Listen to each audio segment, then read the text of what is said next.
Hello, so today we're going to be reviewing the different strategies of instruction, and the first strategy that I was assigned was read alouds. And as you know, read alouds are primarily in our reading or English language arts placements, but a read aloud is simply a method of instruction used to develop good readers. And there are a few key facts or points that I'd like to mention. So during a read aloud, you want to make sure that you are modeling fluent or proficient reading of the text. So make sure that you're setting a good example. Not only proficient or fluent, but you want to make sure that you're modeling the joy of reading. Make sure that your students understand that it is fun to read, and it's an enjoyable thing to do.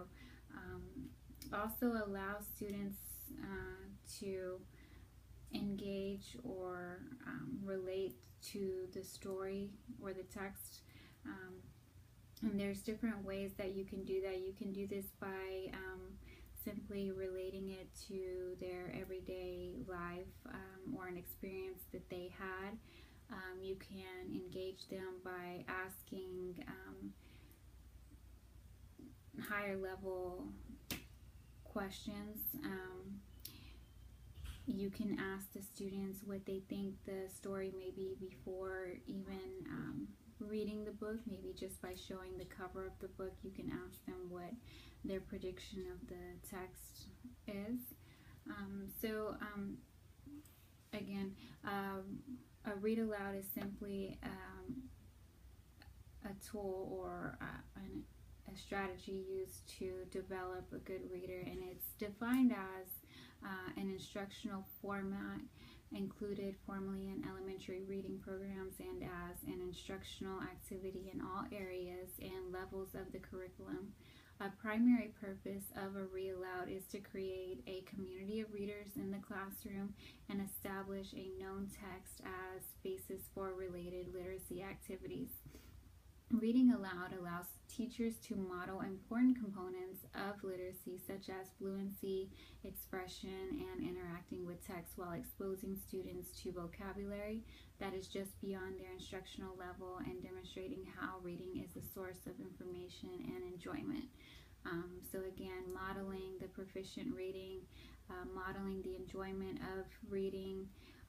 Vocabulary is a key point, so maybe a word wall or defining the words or writing down the words that may be a struggle for the students during the reading. What I have is an example that I found on the internet. There's a video of a demonstration. I'm going to use this as an example of a read aloud. Bear with me one moment. Here we go. Today, boys and girls, we're going to listen to the story Jamaica Tagalong. Jamaica Tagalong happens to be one of my favorite stories. This story is about a little girl who wants to do everything that her brother likes to do. How many of us have ever heard the word tagalong? Yes, good. That's right. Well, a tagalong is someone who wants to do exactly what the other person is doing. And we're going to read the story Jamaica Tagalong by Juanita Haville, illustrations by Anne Sibley O'Brien. What do you predict Jamaica wants to do like her brother? Well, let's read the story to find out. Jamaica Tagalong.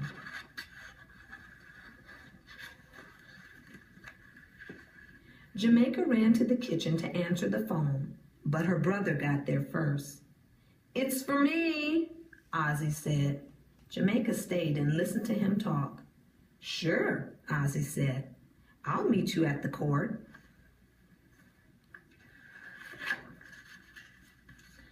Ozzie got his basketball from the closet.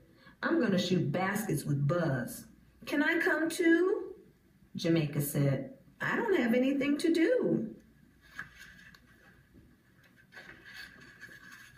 Oh, Jamaica, call up your own friends. Everybody's busy today. I don't want you tagging along. I don't want to tag along, Jamaica said. I just want to play basketball with you and Buzz. You're not old enough. We want to play serious ball.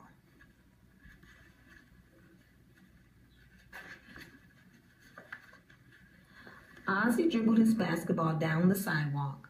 Jamaica followed at a distance on her bike. Buzz. Okay, so as you can see, this particular teacher, she did a really good job on not only engaging the students, but reading at a proficient level.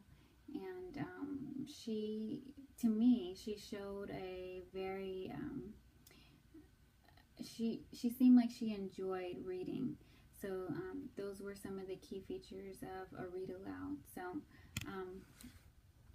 again, a read aloud is simply an instruction method or a strategy used to develop good readers.